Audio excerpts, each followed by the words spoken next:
Carlito Paes, natural de Macaé, no Rio de Janeiro, é pastor sênior da PIB em São José dos Campos e da rede de igrejas da cidade. É fundador do Ministério Propósitos, Treinamento e Recursos e da Rede Inspire de Igrejas. Carlito é conferencista sobre liderança e autor de dezenas de livros, 12 deles lançados pela editora Inspire. Entre eles, O Grande Doador, foi lançado em 2012 e tem alcançado grande projeção. Casado com Leila Paes, Carlito é pai de Carol, Bia, João Vitor e João Pedro. Ir ao cinema com os filhos é um dos programas que mais gosta. Não é incomum encontrá-lo fazendo caminhada de manhã cedo no Parque Vicentina Aranha, em São José dos Campos, cidade que aprendeu a amar e na qual tem deixado um inestimável legado. A Conferência Inspire apresenta Pastor Carlito Paes. Se você tem aí o seu caderno, pegue e abra para você anotar. Vamos continuar falando sobre liderança doadora. Ninguém tem nada se do céu não for dado. E nós temos que entender, cada dia, gente, que se nós estivermos com o tanque vazio no ministério, nós temos que parar para abastecer. Porque ninguém pode dar o que não tem. Eu sei que na sua luta pastoral e ministerial, cada homem, cada mulher aqui, às vezes tem mais necessidade para dar do que possibilidades para receber. Mas isso você está falando num plano material. Porque eu sei que por vezes falta dinheiro, por vezes falta material didático, por vezes falta recursos humanos, por vezes faltam ideias. Realmente, isso acaba. Chega um determinado momento que às vezes a gente não tem. Então, se você ficar na perspectiva que o seu ministério é movido por isso, ele vai parar. Mas há algo além no ministério. E esse além é a essência, que vem do grande doador. E aí não acaba, porque Deus não é depósito, Deus é fonte. Deus não é depósito, Deus é fonte. E por Ele ser fonte, 24 horas por dia, 7 dias por semana, 365 dias ao ano, eu vou encostar no grande doador e eu vou receber dele. Eu vou receber dele. Então entenda que se você sair daqui desta conferência com isso no seu coração, querido, já valeu a pena. Nós estamos partilhando com você ideias, estamos partilhando com você ferramentas, estamos partilhando com você recursos, mas você já percebeu que tem algo muito maior aqui do que isso. Nós estamos compartilhando com você abundância, abundância, abundância. E essa abundância vem do grande doador, que é fonte. E essa fonte é para quem tem ideia e quem não tem, para quem tem ferramenta e quem não tem, quem tem didática e quem não tem, quem tem recursos humanos e não tem, quem tem recursos financeiros e não tem, porque Ele é fonte. Ele é fonte. Estou pastoreando essa igreja há 16 anos. E estou no terceiro lugar que sou pastor. Fui pastor na Baixada Fluminense, em Nova Iguaçu, fui pastor no Rio Grande do Sul, em Juí, e desde 97 estou aqui. Todo lugar tem gente, então tem oportunidades e problemas, não é isso? E em todos os lugares, e isso também bem antes, até as igrejas que fui pastor, que fui membro antes de ser pastor, você vê gente na escassez. E o problema de gente na escassez é que se você não cuidar, você é contaminado por isso também. É a turma do não tenho, não posso, não dá. Quando Deus coloca no meu coração uma visão para falar com alguém, eu já espero, porque nós estamos juntos, nós estamos vendo tudo que está acontecendo, que essa pessoa sinta-se privilegiada, porque Deus colocou no meu coração o nome dela, para fazermos juntos alguma ação, alguma visão. E quando a pessoa fala assim, pastor, deixa eu orar para ver se dá. Gente, isso é religiosidade. Se você está junto, nós estamos vendo, Deus já colocou no meu coração o seu nome, o seu potencial. Querido, não tem que orar não. Isaías pediu para orar? Não. Eis-me aqui, envia-me.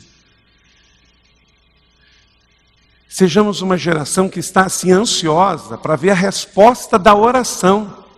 E não para ir orar por algo que já está orado. Querido, você já está salvo, você já está chamado e você está numa igreja. O seu líder ofereceu uma oportunidade, cai de cabeça. Vá servir. Na pior das hipóteses, quem pode estar errado é ele, não você por obedecer. Correto? Gente, o que nós vimos nesta tarde aqui, esse coro gospel aqui, esses irmãos, essa voz, vem de quem? Se você fosse pagar para assistir essa performance aqui, tem preço? Não tem preço. Esses irmãos receberam essa voz, cantaram, isso não tem preço. Então a única coisa que é entender é que nós somos devedores. E é receber, celebrar e repartir. Não é? Esse trio aqui, que acabou de fazer essa performance de adoração a Deus, tem preço. Gente, eu fui tão abençoado com esses 3 irmãos aqui antes, que eu já estou vendendo pastel na porta de churrascaria, tentar pregar para vocês agora. Eu estou aqui, eu estou aqui. Se não bastasse a overdose de hoje de manhã, né? Eu chego aqui e vejo esses 3, a voz desse menino, do Lucas Preto aqui, meu Deus, a habilidade do Mateus de tocar aquele violão, eu vou morrer e nunca vou tocar violão daquele jeito, gente. Ainda bem que eu me alegro com a habilidade dele de tocar, porque senão eu ia ficar deprimido. Eu ia falar assim, eu não vou fazer mais nada na vida. Porque ver um menino brincando com violão daquele jeito, aquele dedilhar ali, não é? Ainda bem que a minha esposa, eu não precisei tocar daquele jeito para ela se apaixonar por mim. Porque eu estava lascado. E o menino, gente, eu não pinto nem de cabeça para cima, quanto mais de cabeça para baixo.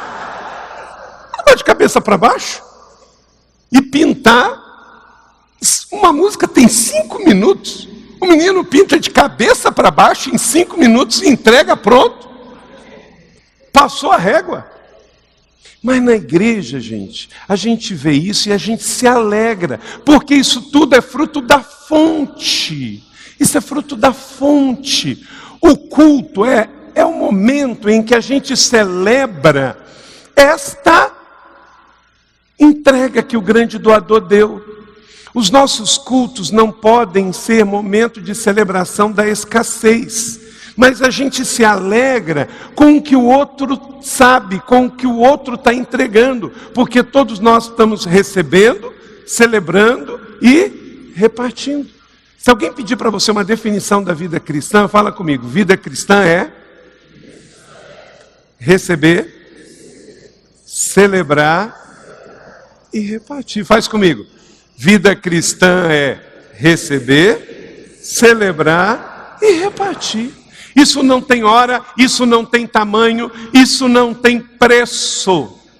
O que esses irmãos fizeram aqui com a gente tem preço. Não é? Nós só simplesmente recebemos. O grande doador nos deu, já nos deu.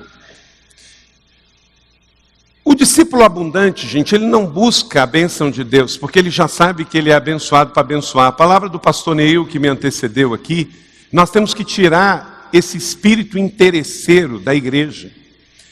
Quem aqui tem cachorro em casa? Okay? Quem tem gato em casa? Meus sentimentos. O pessoal que tem cachorro em casa já entendeu como é que é o cachorro. O cachorro, ele é pura doação. Quem já leu Vidas Secas de Graciliano Ramos? Muita gente. Lembra lá, tem um personagem chamado Baleia, não é? A baleia morre do lado do dono.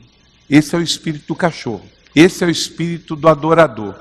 Ele permanece do lado, ele fica perto, aconteça o que acontecer. Esse espírito que tem que dominar a igreja. Não é, houve uma pequena falta, o cara já sai da igreja, já muda da igreja. Ah, não gostei. Não gostei do louvor. O problema é seu, não era para você, era para Deus. Não é? Tem espírito de gato. Gato que é assim, não tem, vai embora. Você que é dono de gato sabe disso. Você está cuidando dele, mas se faltar o isca, ele vai embora. Não é? Ou eu estou mentindo? Onde você já viu, vai no Haiti, nossa igreja já fez umas 15, 16 viagens ao Haiti, o pastor Celé umas 50. Você nunca viu um gato atrás de um mendigo? Ouviu? Não tem. Tem. Agora cachorro tem. Cachorro tem. Não é? O discipulado é gerar, no bom sentido, crente cachorro. Não é? Crente cachorro, crente fiel, crente que permanece. Se tem deserto, ele está junto. Se tem escassez, ele está junto. Porque ele está colado no grande doador, que é pura abundância. E ele sabe que ele vai permanecer e virá. As igrejas, supermercados, gente, tem gerado crente gato. Se tem, ele está. Se não tem, ele vaza fora. Ele vai para o vizinho. Ele vai para a grama mais verde. Gente, esse pessoal, desculpa fazer referência aqui, tudo surgiu de última hora, porque eu fui muito impactado, eu nem esperava que eles iam cantar aqui hoje. Hoje é feriado, eles podiam estar com as suas famílias. O Douglas, o Mateus, o Lucas, o pessoal do coro gospel, vieram aqui por quê? Porque a satisfação faz isso, gere pessoas assim. O grande doador já deu tudo.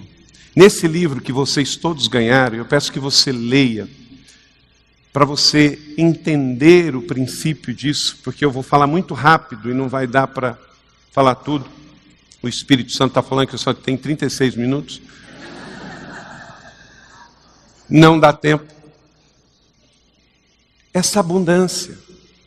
Sejamos uma igreja, gente, que se reúna no culto de meio de semana, no culto de final de semana, no ministério e no pequeno grupo, para celebrar toda a abundância que nós já temos, que já recebemos. E não sejamos aquele bando de pessoas que se reúne para ser crente gato, interesseiro em receber uma bênção física, material. Faz toda a diferença. Igrejas fortes e saudáveis são igrejas permanecedoras, igrejas que celebram a recuperação, igrejas que pastoreiam através de uma rede de pequenos grupos, igrejas onde cada um entende que dentro da igreja é ministro, fora da igreja é missionário e em todo tempo é um adorador, é um promotor da comunhão do corpo, que somos servos uns dos outros, que nós não estamos aqui para cobrar nada. Ninguém gosta dessa raça de cobradores, nós somos devedores, já estamos no lucro. Estamos aqui para doar da voz, doar do instrumento, doar do coração, doar da habilidade de pintar, como Douglas, doar da habilidade de servir. A maioria dos pastores brasileiros, você sabia que eu não conheço pastores que estão no ministério como mercenários? Eu sei que existe, mas eu não sou amigo deles. Se for para ser mercenário, eu estou fora. E isso não é só no ministério pastoral, olha para cá. Qualquer pessoa que trabalhe por dinheiro, seja médico, engenheiro, advogado, pastor, pintor, pedreiro, chama-se mercenário, a Bíblia diz. E eu estou fora. Eu não conheço pastores que trabalham por dinheiro. A mídia conhece, os outros conhecem, mas eu não, eu só conheço pastores. E conheço pastores que são diferentes. Mas não que são mercenários. Se você conhece pastores mercenários, eu digo, olha, não anda perto dessa turma, não. Eu já até, depois que comecei a conhecer melhor, me afastei de alguns. Porque a gente é influenciado pelos nossos relacionamentos. Você pode até andar com uma pessoa, mas se eu descobrir que ela não tem caráter, cai fora. Deus não tem caderninho, mas você deve ter. A abundância do grande doador é levar-nos a entender que Deus já deu tudo. Leve a sua igreja a ser grata.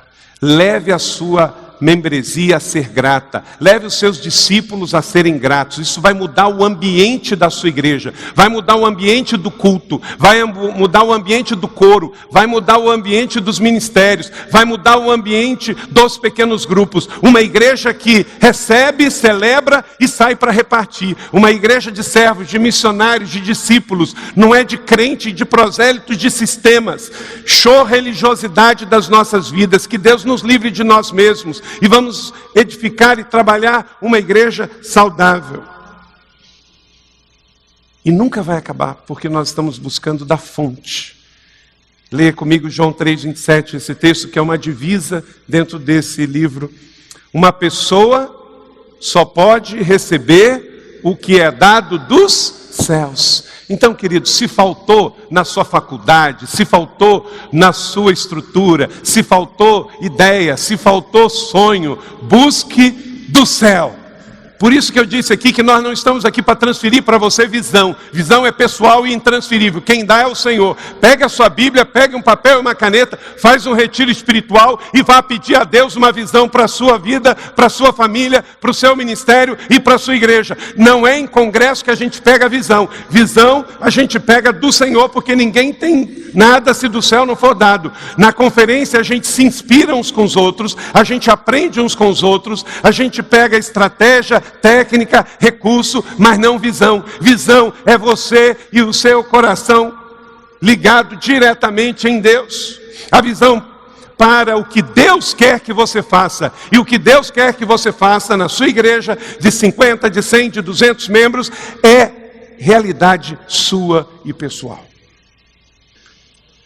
1 João capítulo 3,16 diz que nisto conhecemos o que é amor. Jesus Cristo deu a sua vida por nós e devemos dar a nossa vida pelos nossos irmãos. Que todas as igrejas aqui presentes e cada pastor, a nossa rede Inspire, possa ser uma igreja, uma rede, um ministério que seja conhecido por pessoas doadoras, generosas. A avareza atrai avareza. A generosidade atrai generosidade. Ontem, depois daquele momento tão lindo, onde cada um recebeu o seu livro, uma irmã ficou tocada, foi lá na livraria e falou assim: eu tenho uma escola, eu vou levar um livro desse para cada um dos alunos. Por quê? Generosidade inspira o quê? Generosidade. Quanto mais a sua igreja avarenta for, mais gente avarenta ela vai atrair para ela. Quanto mais generosa for a sua igreja, mais generosidade ela vai atrair. Quando você estiver no meio de um grande desafio financeiro na sua igreja, procure um lugar para você semear, porque é assim que vocês vão prosperar. Não se prospera retendo, se prospera dando, se prospera investindo, se prospera semeando algo, e a semeadura vem depois. Joel capítulo 2, 18 e 19, eu recebi esse texto no final do ano passado e se tornou um texto divisa para mim esse ano. Eu tenho lido e relido e relembrado esse texto. Diz: então o Senhor mostrou zelo por sua terra e teve piedade do seu povo. O Senhor respondeu ao seu povo. Lê comigo, querido. Estou enviando trigo, vinho novo e azeite, o bastante para satisfazê-los plenamente. Nunca mais farei de vocês objeto de zombaria para as nações. Querido, isso é uma palavra profética com presentes proféticos. O Senhor nos disse que este ano Ele traria trigo, vinho novo e azeite. O que significa isso na Bíblia, gente? O que significa trigo? Subsistência, sustento. Creia nesta palavra, não faltará para ti e para a tua família, você terá e se satisfará. Também o texto diz que vamos receber vinho novo. Isso está associado à Bíblia, à alegria, ao prazer. E azeite, unção, presença. E as 3 coisas que nós precisamos na vida, querido. Nós precisamos do sustento que vem do Senhor, e o grande doador já deu. Nós precisamos da alegria do Senhor, e o grande doador já deu. E nós precisamos da unção, da presença, do óleo fresco caindo todos os dias, e Ele já deu. Não é que Ele vai dar, querido, Ele já deu. Você já recebeu. Se aproprie e toma posse disso sobre a tua vida, a tua família, o teu ministério. Não é esse negócio que o Senhor vai dar.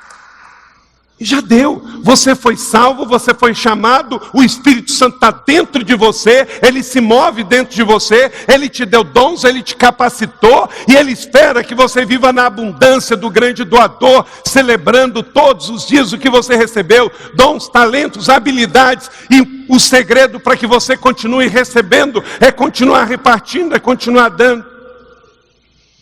Entenda, são 7 princípios, 7 coisas essenciais que o grande doador já deu para a nossa liderança. Anote aí. Para que você desenvolva uma vida abundante, é necessário entender que o grande doador nos deu sentido.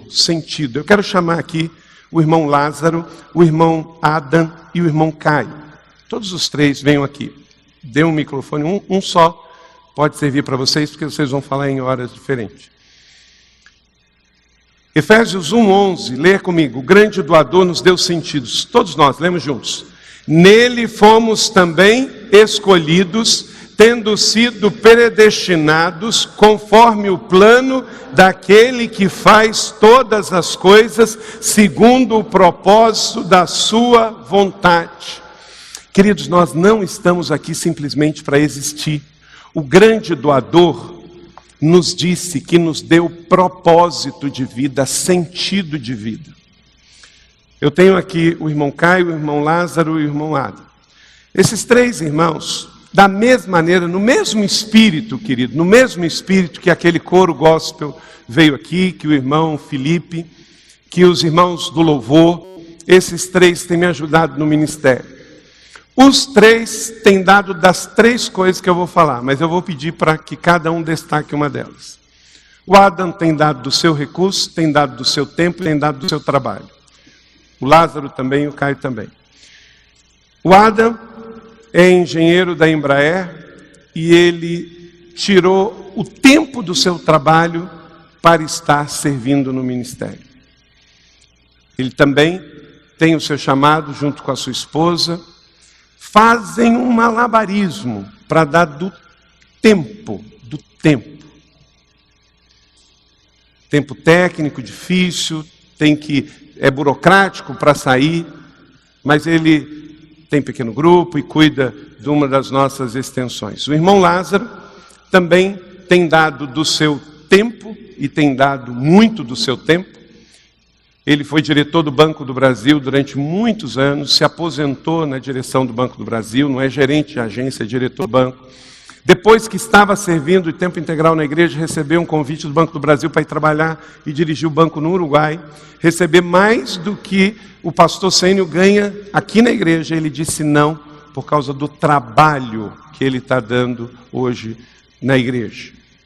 E o Caio, além de dar também, como o Adam, do seu tempo, como Lázaro do seu trabalho, também tem dado do seu recurso. O Caio é militar, é engenheiro de formação, mas é oficial da FAB. Quero começar aqui pelos mais antigos, que está conosco há mais tempo, pelo menos comigo, mas tão jovem. Lázaro, o que representa para você dar do seu tempo para uma obra como essa? Perdão, seu trabalho. O tempo é o Adam. Boa tarde, pastor. Boa tarde a você que está nos ouvindo aqui. Eu digo o seguinte, pastor, que eu não estou dando, eu estou retribuindo aquilo que Deus já fez por mim. Trabalhei na vida pública, em cargos bem altos do setor público, dando para mim aquilo que Deus já me deu. Eu entendo que hoje, eu sou um pastor há 7 anos, o pastor me convidou para vir cuidar da comunicação da igreja. Hoje eu trabalho na área financeira. Eu estou apenas retribuindo aqui da bondade do grande doador que já me deu. Eu já recebi. Você está me dando vida, me dando saúde, e me deu capacidade, me formou. E hoje eu administro. Uma coisa que eu tenho aprendido, pouco o pastor falou aqui, e isso é real, é prático, é que hoje eu não administro escassez, eu administro desafios que Deus coloca nas nossas mãos. Amém. Isso tem feito uma grande diferença no meu dia a dia, no dia a dia daquilo que eu trabalho para a igreja.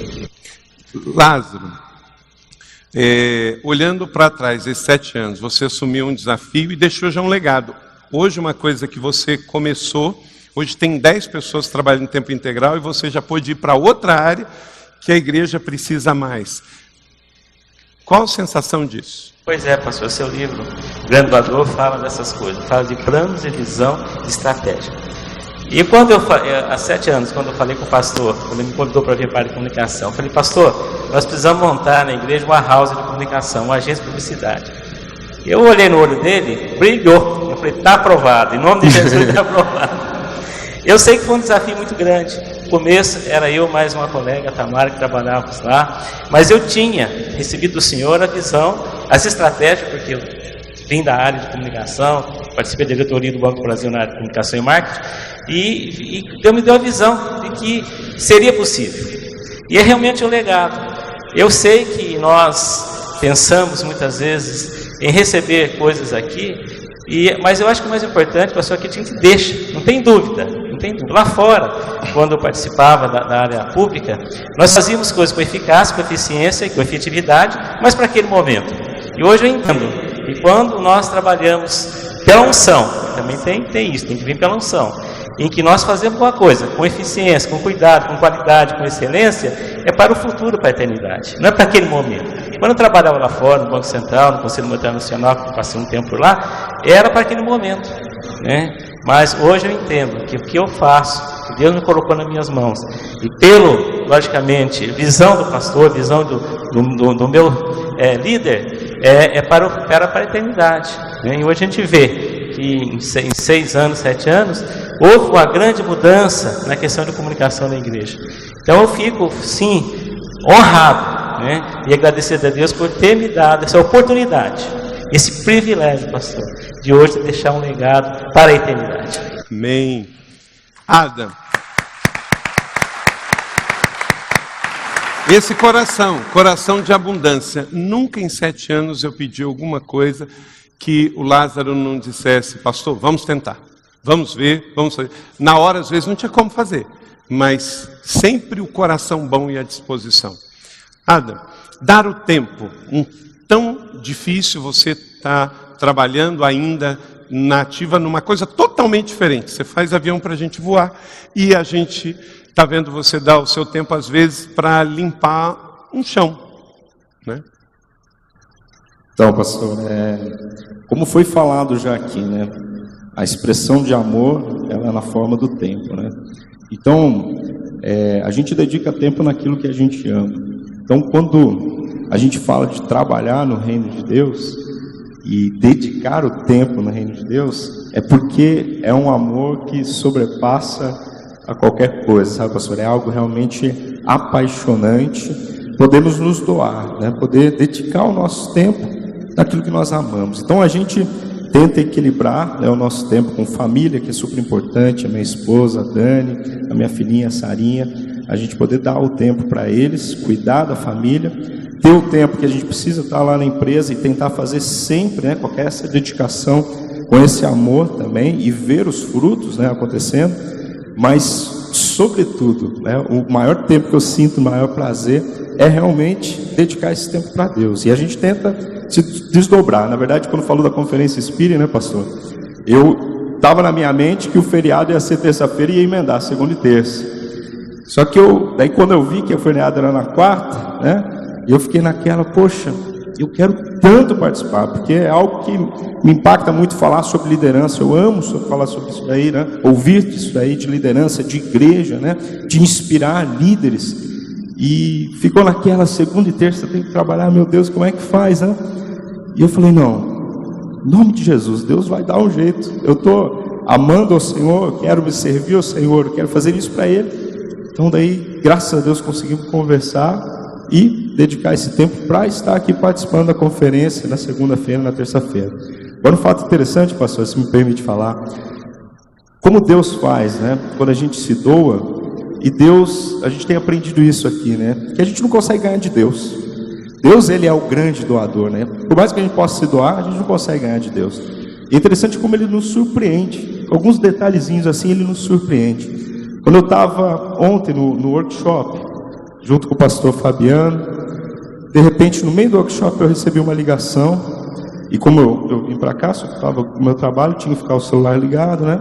Então eu saí para atender e era o meu gerente. E o meu gerente falou: Ada, tudo bem? Tudo bem. Ada, você vai estar aqui quinta-feira? Eu falei: eu vou. Quinta-feira eu estou aí. Não, é o seguinte, é que eu indiquei o seu nome para você participar de uma palestra com o Luiz Felipe Scolari, o Filipão, técnico da Seleção Brasileira, para você poder estar lá participando. Então, a gente vê os detalhes, né? A gente se doa e Deus vem e já surpreende a gente com um detalhezinho. É claro que para mim é muito melhor estar ouvindo aqui esses homens de Deus, né? Para mim é muito mais, mas é a cerejinha, né? É uma coisinha que Deus faz e Ele já retribui, né? Certo. Muito bem. Obrigado, Ada. Caio, você também tem doado do seu tempo e do seu trabalho, como eles também têm doado do seu recurso. Mas eu tenho acompanhado a sua vida, você é um jovem, né? Que tem muitos sonhos, muitos ideais. E conversando um pouquinho com o seu líder imediato, que é o pastor Marcos Madaleno, a gente vê que qualquer jovem poderia fazer tantas outras coisas com o seu recurso financeiro. Você é uma pessoa que Deus tem abençoado, mas você também é uma pessoa sábia na administração do seu recurso. O que leva você a deixar de ter algumas coisas e investir em vidas no reino, numa igreja como essa, e não simplesmente fazer o que o mundo diz? Bem, boa tarde, pastor. Boa tarde, igreja. Sim, um pouco nervoso aqui, mas...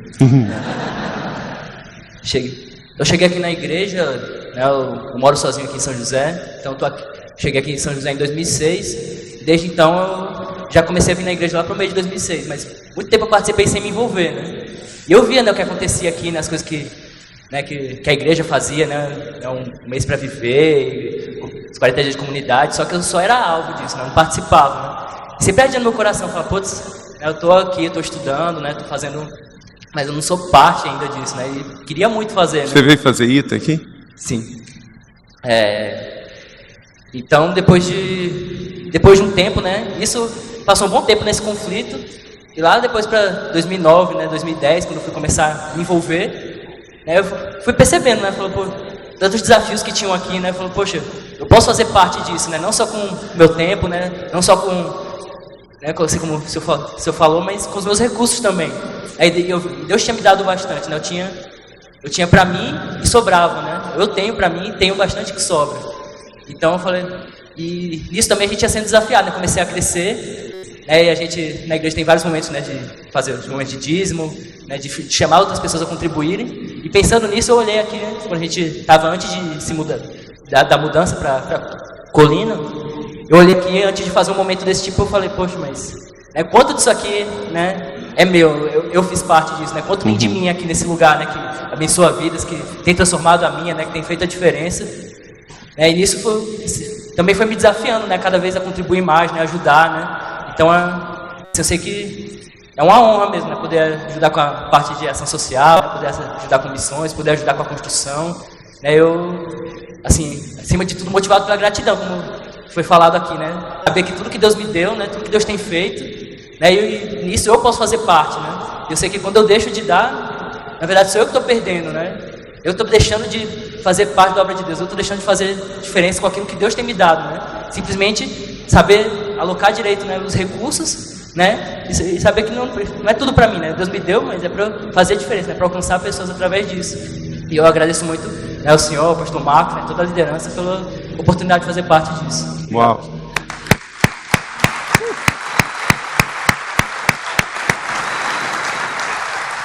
Quando você andar por isso aí, quando você estiver ali no restaurante, quando você estiver andando por aqui, quando você estiver sentado, vendo tudo isso, e a rede inspire, lembre-se que tem Caios, tem Lázaros, tem Adãs e tem um universo de 1.200 voluntários que estão dando do seu tempo, que estão dando do seu trabalho, que estão dando do seu dinheiro, e tudo junto.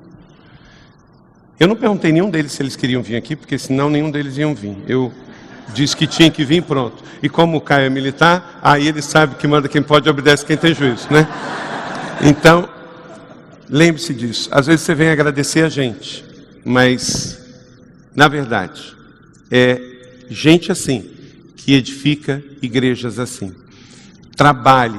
Sabe aonde que vai nascer isso? Vai nascer do tipo de palavra que você prega, do tipo de sonho que você apresenta, o que nós estamos fazendo, e vem do seu exemplo. Você, líder, também tem que dar do seu tempo, tem que dar do seu trabalho e também tem que dar do seu dinheiro. Que cada igreja aqui receba esta unção e essa graça de poder gerar um ministério que desperte Adãs, Lázaros e Caios abundantemente sobre a sua igreja. Amém? Muito obrigado, queridos. Mais uma salva de palmas. Valeu. Sentido. Caio disse, não é só para mim, é para dar para o outro. Tanta e tanta gente. Queridos, nós não temos como listar a quantidade de gente que está dando recurso, dinheiro, está dando tempo e está dando a sua habilidade, o seu trabalho. Mas todas essas pessoas entenderam esse primeiro ponto. Aí durante uma semana, as pessoas vão entender isso em 40 dias de doação. Seja o que for que você faça, comece com Deus. Entendendo o doador da vida, o doador da vida plena, o doador do Espírito, o doador da palavra, o doador da santificação, o doador da satisfação. Aí, gente, tem que entender que a sua vida, o Adam disse isso aqui muito bem, ele disse, eu tenho tempo para a minha família, eu tenho tempo para o meu trabalho, mas eu tenho tempo para a minha igreja, mas a minha vida é estar com Jesus. Veja esse gráfico, coloca o gráfico onde aparece os círculos concêntricos. Eu quero ilustrar uma coisa para você, para te ajudar muito isso. Você está vendo isso aí? Coloca primeiro para mim, esse é o modelo bíblico. Agora coloca para mim a pirâmide. Tem um monte de gente fazendo da sua vida isso aí. Primeiro, eu não sei de onde tiraram a tal da pirâmide, que da Bíblia não tem nenhuma referência na Bíblia sobre pirâmide. Agora, toda cultura pagã, inca, asteca, maia, egípcia, tem a tal da pirâmide. Maçonaria, coisas esotéricas. E o povo parece que faz uma pirâmide e acha que isso é bíblico. Aí pega. Não, na minha vida, primeiro é Deus. Até porque se não falar isso, politicamente fica ruim, né? Politicamente fica incorreto. Na primeira vida é Deus, depois o meu cônjuge, depois os meus filhos, depois o meu trabalho secular, e aí na base o ministério. Sabe quando que esse modelo vai trazer Jesus de volta à terra?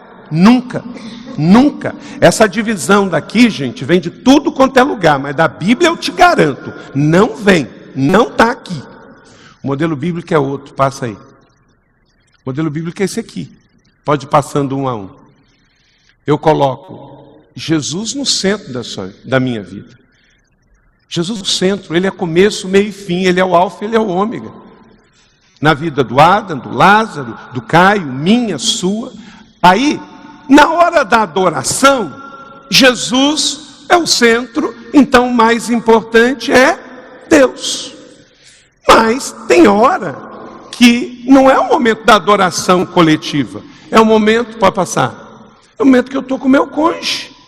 Quem é a pessoa mais importante naquele momento? É o cônjuge, mas Jesus é o centro. Aí, até no momento do relacionamento sexual com a minha esposa, Jesus é o centro. Aí o que eu vou fazer? Eu não vou fazer sexualidade fora do plano perfeito de Deus, correto? Por quê? Porque antes de ser o cônjuge, Jesus é o centro. Depois, os filhos.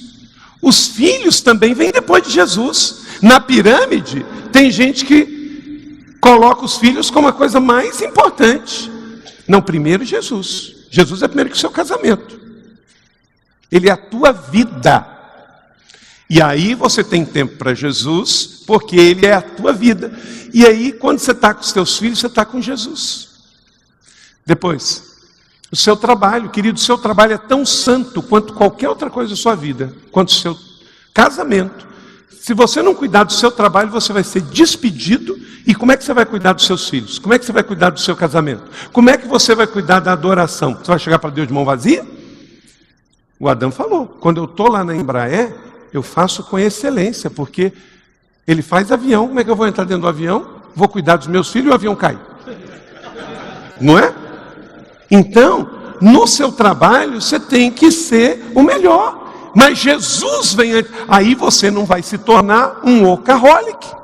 Por quê? Porque Jesus é o centro. Jesus, dentro de você e o Espírito Santo, ele vai dizer quando começar, quando parar, quando você tem que pedir uma licença para vir para uma conferência, quando você vai dizer não a uma proposta. Eu tenho dito, alguns maridos, às vezes, aceitam uma proposta que o preço da família é caro demais, e também do ministério.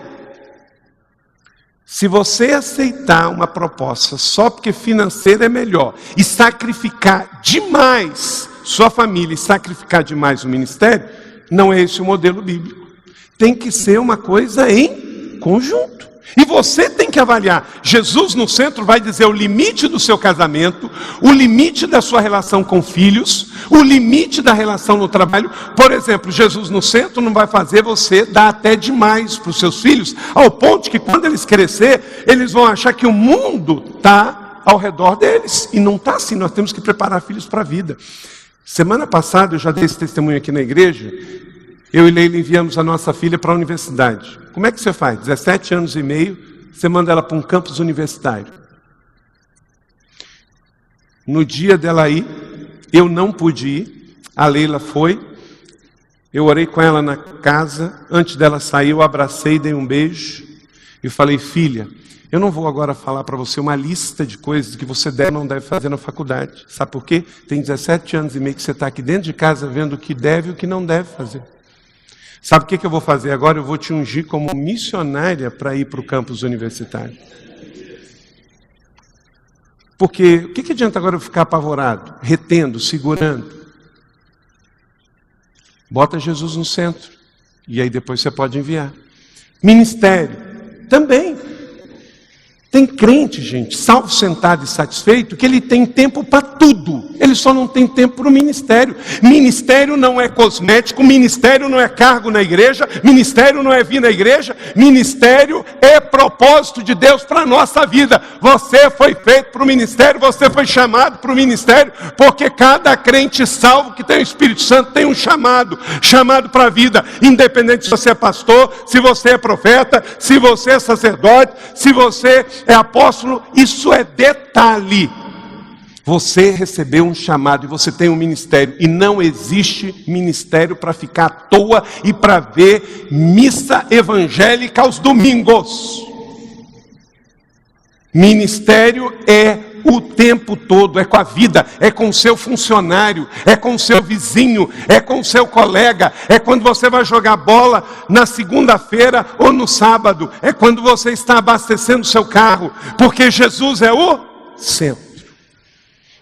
Tira essa casta de demônios, essa religiosidade dessa pirâmide da sua vida e da sua igreja em nome de Jesus, e coloca o círculo de Jesus sendo o centro. Ele é começo, ele é meio, ele é fim na sua vida. A igreja não pode ser um peso. Eu tenho 4 filhos, os 4 são batizados, os 4 têm pequeno grupo, os 4 estão no ministério, e tudo que nós fazemos ao longo desses 17 anos e meio que eu tenho filho, eu levo os filhos. E eu tenho ensinado os nossos pastores aqui que tem filho pequeno, é isso. Filho, o ministério não pode ser um fardo. Ele não pode, vou para a igreja, vou fazer a visita. Os meus filhos fizeram visitas nessa cidade comigo o tempo todo. Claro, é criança. Primeira coisa, eu e Leila íamos, eles perguntavam, vamos fazer visita. Tem criança? Tem. Tem criança? Não. Mas nunca resistiram. Nunca. Sempre com orçamento limitado, Nunca um filho meu numa padaria, num supermercado, num shopping, de pirraça batendo o pé. Eu quero, eu quero, eu quero. Como toda criança, sempre pediram. Se deu, deu. Se não deu, não deu. Bota no carrinho. Nunca iam lá na gôndola e pegavam uma coisa e botavam no carrinho sem pedir. A família, a igreja, o ministério, o trabalho é uma coisa só. É Jesus na veia, filho. Jesus na veia. Tudo isso entendendo o grande doador. O Espírito Santo está dizendo que eu tenho 3 minutos. O grande doador nos deu valores. 1 Coríntios 2,16. Quem conheceu a mente do Senhor para que possa instruí-lo? Nós, porém, temos o quê? A mente de Cristo. Aquele que crê mal nunca pode viver bem, pois não tem alicerce, diz Richard Sipes. Então, além do sentido para a vida, você entende o que você está fazendo aqui? Esta campanha vai ajudar a tua igreja, como ajudou a nossa, a entender os valores. O grande doador deu sabedoria, intimidade, perdão, graça, alegria, conhecimento, adoração. 3, o grande doador nos deu sustento. Ele nos deu sustento, Efésios 1:8, a qual ele derramou sobre nós toda sabedoria e entendimento. A Bíblia diz que Deus derramou dinheiro em cima de nós? Não. Entendimento. Coloca aí umas fotos na sequência, alto de Páscoa, curso e batismo. Gente, quando a gente entende que é Deus quem dá, isso gera as decisões. Nossa equipe pastoral, não íamos fazer o alto de Páscoa esse ano. Fizemos durante 9 anos e não íamos fazer esse ano, porque nos mudamos e não tinha dinheiro. Não tinha dinheiro. Pode mostrando aí, de repente, Deus falou, não, vai fazer. E fomos procurar um lugar. Isso aí, 3.500 pessoas. Foram assim as 8 noites. Todas as 8 noites. Essa igreja tem 8.000 pessoas. De onde saíram as outras 13.000? Gente de fora, que foi alcançada. Aí são cenas do alto. Nós não podemos tomar decisões dirigidas por dinheiro. Não tínhamos o dinheiro. Mas Deus mandou fazer 150 mil reais. Você não sabe o aperto que gera uma mudança dessa vindo para cá. Mas Deus mandou fazer. Porque não somos dirigidos. Você não pode fazer porque você tem dinheiro, porque isso é ser dirigido por dinheiro também, e não pode fazer porque não tem dinheiro. Aí os voluntários, 700 voluntários, tem uma orquestra aí com 100 componentes, e o final aí a técnica, o pessoal da técnica, pode passar a próxima. O resultado foi 1.090 decisões para Jesus. Aí fizemos um grande curso, junto com outras decisões que vieram nos últimos meses da igreja. Olha isso aí, gente, é um curso. Está aqui, ó. Olha, tinha quase essa quantidade aqui. De gente fazendo curso. Novos convertidos. Olha lá, aqui em cima. Tudo de novos convertidos. Agora pode colocar os batidos. Na semana seguinte, isso aí é semana subsequente. A nossa festa das águas, olha só. E se a gente tivesse tomado a decisão lá atrás de não fazer porque não tinha dinheiro? E aí? E essas almas? E essas vidas? Onde estariam? Deus nos deu sustento. Queridos, tudo que é ser pastor de uma igreja de mais de 50 membros, eu sei. Eu só não sei o que é pastorear uma igreja com menos de 50. Mais de 50, de 100, de 200, de 1.000, de 2.000. E eu quero dizer para você, os desafios são sempre proporcionais. Sempre. Sempre. Por isso que os dízimos também são proporcionais. Mas as ofertas podem ser exponenciais. E elas vêm. À medida em que você obedece à visão de Deus, Deus vai trazer recurso para operacionar a visão. Agora, Deus não é um mau mordomo para dar para quem não tem visão. Só existe ofertas exponenciais e dízimos com fidelidade em ministérios que estão praticando a visão de Deus. E visão de Deus não é deste tamanho. A visão de Deus é sempre proporcional. Como eu te disse, em 21 anos de ministério, proporcionalmente todos os tipos de realidade. Mas Ele vai dar o sustento. Ele derramou sabedoria e entendimento, como diz George Miller, nosso Pai Celestial nunca tira nada dos seus filhos, a não ser que Ele pretenda lhe dar algo melhor. O doador de provisão, proteção, consolação, promessas, alimento, farto sustento e honra. O grande doador nos deu presentes, Ele dá presentes para nós. Tiago 1,17, toda boa dádiva e dom perfeito vem do alto, descendo do Pai das luzes, que não muda com sombras inconstantes. Todos os dons de Cristo são como Ele mesmo, espirituais e celestiais. Mas, querido, a essência foi a mensagem do Douglas nesse quadro. Muitas vezes a gente não entende, e quando a gente não entende, a gente confia, porque no mundo é ver para crer, mas na obra do ministério, em Cristo Jesus e na igreja, é crer para ver. Primeiro vem a visão, depois vem o recurso. Não existe uma ordem contrária disso. Igreja não é banco, igreja não é empresa, igreja é uma instituição divina na terra que trabalha com um negócio chamado fé. Fé. Aí depois, quando a gente obedece, aí você vai ver o quadro perfeito. Quando nós viemos orar nesse terreno em 2004, queridos, aqui não tinha nada. Mas eu já vi esse lugar do jeito que ele está ficando. Primeiro vem a visão espiritual, depois ela se concretiza. Essa rede, ela já foi vista lá atrás, muito tempo. O que vimos aqui hoje como esse ato profético, nós não estamos brincando. Nós queremos que você desça daqui para pisar diferente.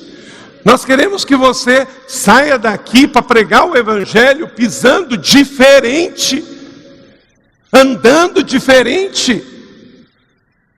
Você está recebendo profeticamente uma nova armadura, uma nova vestimenta. Não é para sair daqui e fazer as mesmas coisas. É para buscar em Deus uma visão nova, inovadora e diferente. Você nunca vai ter o que nunca teve se fizer as mesmas coisas. Esses dias eu estava conversando com uma pessoa muito tradicional, ortodoxa, blindada, cascuda. E na hora que eu terminei de falar, a pessoa disse, mas isso não é batista? O que é batista? O que não é batista? Eu sei o que é e o que não é bíblico. Isso é fácil, é só ler a Bíblia, sabe o que é e o que não é bíblico. Agora, gente, o que é ou não é presbiteriano, o que é ou não é primeira igreja batista, isso é muito relativo. Tem a ver com a minha história, a minha cultura, a minha tradição, o meu momento. Não existe isso. Uma coisa eu sei, aí é só uma questão de inteligência. Não dá para fazer as mesmas coisas e esperar algo diferente. Tem que arriscar. Disse Jesus, eu vos envio como cordeiro no meio de lobos. E como você vai levar o ministério sem correr riscos? Tem que correr riscos. Você não pode se comprometer com o brilhantismo, com acertar na primeira vez. Quando Davi foi lá no riacho e pegou 5 pedrinhas, ele não estava comprometido no estrelato, senão ele pegava uma só. Ele falou assim, eu posso não acertar na primeira, posso não acertar na segunda, posso não acertar na terceira, mas uma coisa eu sei, eu vou em nome do Senhor dos Exércitos, e uma hora eu vou acertar.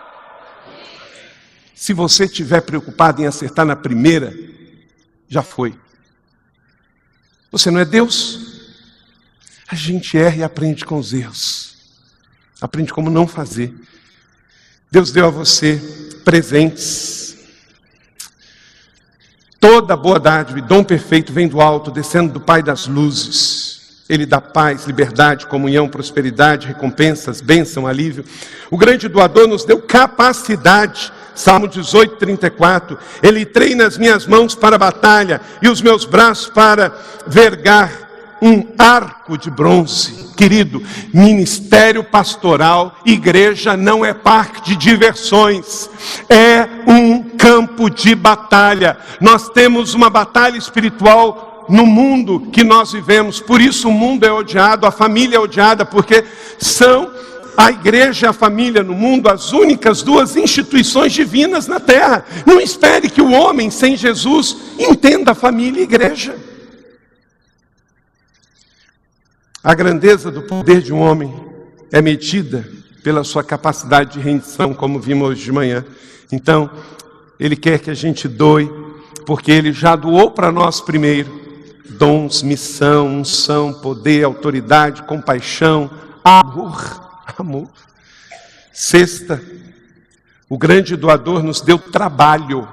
João 9:4. Na sexta semana de 40 dias de doação, dê graça pelo trabalho.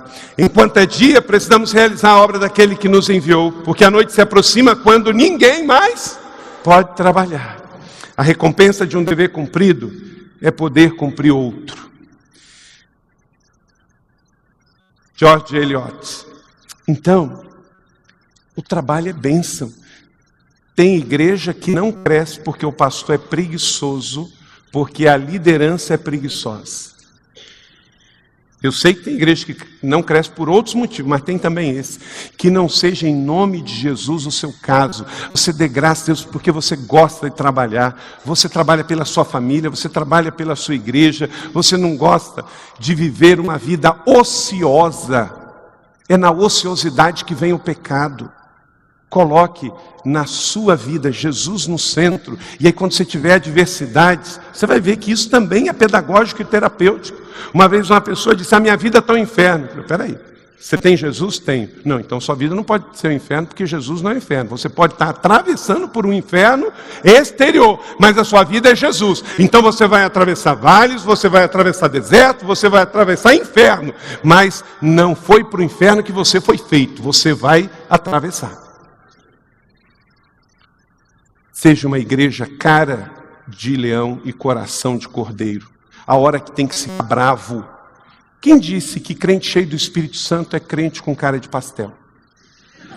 A Bíblia diz que o Espírito Santo, lá em 1 Samuel 11, possuiu Saul. E ele pegou um boi e fatiou todo para ilustrar algo para o povo de Israel. A Bíblia só tem duas pessoas que foram chamadas de mansas, Jesus e Moisés. Moisés matou um egípcio e Jesus virou a mesa. E são os dois únicos mansos. Sabe qual é o nosso problema? Nós chamamos mansidão com traço de personalidade. A pessoa mais criativa e mais extrovertida da sua igreja, você pode não saber, mas pode ser o homem e a mulher mais cheia do Espírito Santo. Mas você, como julga pela personalidade, o mais quietinho, o mais tranquilo, você julga que é o mais cheio do Espírito Santo. Nunca se esqueça que o matador serial killer é geralmente o quietinho lá do fundo da rua, né? O maníaco do parque geralmente não levanta suspeita. Por isso que ele mata tanta gente. Não é verdade? Uma coisa é personalidade. Pode ser falante ou não, introvertido ou extrovertido. O negócio é João 4:23. Tem que ser em espírito e em verdade. Tem que ser cheio do Espírito Santo. Trabalhe, ame trabalhar. E com Jesus no centro, você vai saber a hora de parar e não parar. Esse tempo chegou um pastor com quase 70 anos para mim e dizer, Carlito, você corre muito. Quantos anos o senhor tem? Na época eu estava com 40. Eu disse, se não correr agora, eu vou correr quando? Eu vou correr agora para chegar com 70 e eu não precisar correr mais. Porque há tempo para todas as coisas. Eu quero alguém que chegue para mim mais velho e diga assim, olha, estou vendo que você está correndo, eu quero ser suporte aqui para você correr, porque agora é o seu tempo. Então eu quero ser o seu intercessor, eu quero patrocinar suas ideias. Agora, me parar? Se você pegar todos os jovens pastores, 20, 30, 40 anos de idade, e começar a imputar culpa nele e dizer que os caras correm demais, nós paramos o evangelho e a serpente pega todo mundo. A Bíblia diz que os mais velhos devem dar conselho, sabedoria, apoio, mas não para os mais novos. Não é verdade? Imputar culpa, o que me adianta alguém chegar e me dizer que eu corro muito? Ué, pergunta os taxistas aí, se você está vindo de táxi para cá, se eles conhecem a PIB em São José dos Campos. Porque ela corre, mas não tem um domingo que não tem gente mudando de endereço na eternidade por causa dessa igreja. Né? É assim. Eu não vou correr a vida inteira. Daqui a um tempo eu vou ficar só dando conferência, só dizendo para os outros fazerem. Mas agora não. Se eu não estivesse correndo e essa equipe não estivesse correndo, você não tinha vindo aqui. Você está vindo aqui se inspirar e nós queremos que você saia daqui correndo. Amém? Correndo. Mas correndo. Correndo com Jesus no centro. Correndo com Jesus no centro. Colocando Jesus não na periferia da sua vida, no centro da sua vida, entendendo que o grande doador já te deu, entendendo que é no trabalho que a gente não fica no ócio, mas tem tempo para todas as coisas. O doador de sonhos, visão, planos, estratégias, responsabilidades, vitória e esperança. Pregue sobre a esperança para o seu povo. Tem gente que diz, esse negócio de melhor está por vir, a frase de efeito. Não, isso está na Bíblia, Efésios capítulo 3, 20 e 21. Olho nenhum viu, mente nenhum imaginou o que Deus preparou para aqueles que o amam. Querido, se você gosta de andar com mau agouro, que vai de pior a mal, mais pior, eu estou fora. Eu quero ser daqueles que têm esperança, que vai de melhor em melhor com Jesus, porque com Jesus até a perda é ganho. Por que eu acabei de escrever um livro com a pastora? Para que a gente aprenda com a perda, porque tem perdas que param a gente. Perdas é inerente à vida na terra. Ou você perdeu, ou está perdendo, ou vai perder, mas isso não pode nos parar. É didática, é pedagógica, é terapêutica, e vamos perder, porque Jesus também perdeu. Mas com Ele, no final, a gente sempre ganha.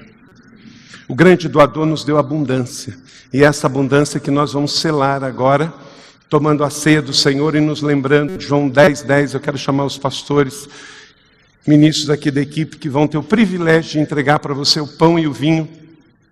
Enquanto isso, o coro e a banda pode subir. Leia comigo. O ladrão vem apenas para furtar, matar e destruir. Eu vim para que tenham vida e a tenham plenamente. Querido, não é uma vidinha, não é uma vida pequena. Que a sua vida cristã e o seu ministério, pastor, não esteja restrito ao tamanho da sua denominação, ao tamanho da sua igreja. Eu vou fazer uma pergunta aqui. Você vai pegar o pão e o vinho daqui a pouco, espera um pouquinho, pode ir colocando. Eu vou perguntar a você, qual é o nome da sua igreja local? Tá? Vou falar 3, você vai dizer o nome da sua igreja local para mim. Vamos lá? 1, 2, 3. Muito bom, muito bom. Não entendi nada. E sabe, o orgulho que você tem do nome da sua igreja, da primeira igreja batista? O mundo lá fora, às vezes a gente fala assim, pede a profissão, Evaldo, lá no crediário. Aí você fica meio receoso, né? Ah, eu vou dizer o quê, né? Aí eu vou dizer pastor presbiteriano, que aí fica melhor, né? Pastor batista, pastor metodista,